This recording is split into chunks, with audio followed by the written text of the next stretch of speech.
झगड़ा करने के लिए आज करना चले प्रेस क्लब के कार्यक्रम में, पत्रकारों के कार्यक्रम में व्यवधान करना चाहेंगे आप लोग। महाराज ये बात गलत है।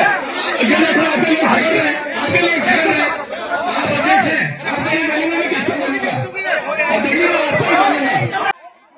4 दिसंबर का ये वीडियो जैसे ही सोशल मीडिया पर वायरल हुआ, सवालों की झड़ी लग गई, सियासी संग्राम तेज हो गया, कांग्रेस के अंदर भी, कांग्रेस के बाहर भी। और ये लड़ाई इसलिए ज़्यादा हुई क्योंकि मामला पत्रकारों और कांग्रेस के कार्यकर्ताओं नेताओं के बीच था। पत्रकारों ने इस मामले में कुमारी शैलजा को चिट्ठी भी लिख दी और करण मेहरा एंड पार्टी के खिलाफ कड़ा एक्शन लेने की मांग की। मौका मिलते ही बीजेपी भी हमलावर हो गई।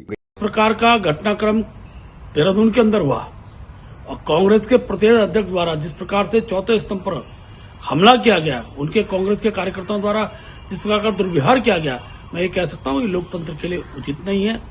कांग्रेस के लोगों को केदारनाथ हार के बाद हर व्यक्ति अपना विरोधी लगने लगा है। अब तो लोकतंत्र के स्तंभों को भी वो प्रताड़ित करने का काम कर रहे हैं। मैं नैतिकता के आधार पर कांग्रेस के प्रदेश अध्यक्ष से त्यागपत्र की मांग करता हूं। इस प्रकार का कृत्य करने का किसी को भी अधिकार नहीं है। चौथे स्तंभ पर जिस प्रकार से हमला किया गया, ये लोकतंत्र के लिए भी घातक है। बीजेपी ने तो खुलेआम करण मेहरा का इस्तीफा मांगा और चर्चा है कि कांग्रेस के भीतर भी नेताओं ने इस मामले को भुनाने की कोशिश की, दिल्ली दरबार तक शिकायत की, जिसके बाद करण मेहरा ने पत्रकारों के नाम एक चिट्ठी लिखी और सार्वजनिक तौर पर उन्होंने खेद जताया और पूरे घटनाक्रम को लेकर बाद में उन्होंने बयान भी जारी किया और साफ किया कि जो कुछ हुआ गलतफहमी की वजह से हुआ, इसीलिए इस मामले को तूल देना ठीक नहीं। दुर्भाग्यपूर्ण घटना देहरादून में हुई और जिसके लिए मैं पूरा दोष पुलिस प्रशासन को देता हूं। हमेशा की तरह पुलिस गिरफ्तार करके मेरे को और मेरे साथियों को पुलिस लाइन ले गई और जैसा हमेशा होता था स्टेयर्स में बैठाया जाता था, सीढ़ियों में, और वहीं कार्रवाई होती थी। हमें पता नहीं था कि वहां पत्रकारों का कोई कार्यक्रम चल रहा है और शायद पत्रकारों को भी पता नहीं था कि पुलिस हमको वहां गिरफ्तार करके लेके आई है।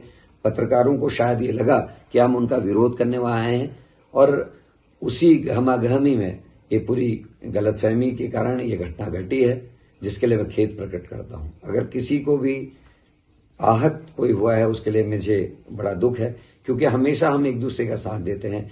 हमारी कोई गंभीर बात होती है उसको पत्रकार साथी आगे बढ़ाते हैं और कभी किसी पत्रकारों के साथ कोई अन्याय होता है तो उसमें विपक्ष उनके साथ खड़ा होता है। और ये विपक्ष और पत्रकारों का जो सामंजस्य है वो बहुत ही आवश्यक है लोकतंत्र के लिए। कल की घटना में अगर किसी को कोई ठेस पहुंची है, मैं पुनः उसके लिए खेद प्रकट करता हूं और ये दुर्भाग्यपूर्ण घटना नहीं घटनी चाहिए थी, इस बात को मैं कहना चाहता हूं। और फिर एक बार अपने पत्रकार साथियों से कहता हूं कि पुलिस के कारण ये गलतियां हुई हैं, क्योंकि पुलिस अगर गिरफ्तार करके हमको वहां ले गई थी तो वहां पुलिस को रहना चाहिए था और हमको स्टेडियम में ना बैठा के किसी अन्यत्र स्थान में बैठाना चाहिए था, उसकी व्यवस्था करनी चाहिए थी। लेकिन पुलिस ने ऐसा कुछ नहीं किया, जो अत्यंत दुर्भाग्यपूर्ण है और मुझे लगता है कि इसमें कोई साजिश भी हो सकती है। पूरा विवाद 4 दिसंबर का है, जब पुलिस लाइन के ग्राउंड में पत्रकारों का मैच चल रहा था, तभी कांग्रेस के नेताओं कार्यकर्ताओं को गिरफ्तार करके वहां ले जाया गया। इसी दौरान विवाद बढ़ता चला गया और नौबत हाथापाई तक की आई। हालांकि अब दोनों पक्ष इस बात को लेकर ये कह रहे हैं कि मामला गलतफहमी की वजह से हुआ है, लेकिन पूरी तरह इसको कब ठंडा किया जा सकेगा ये अभी कहा नहीं जा सकता।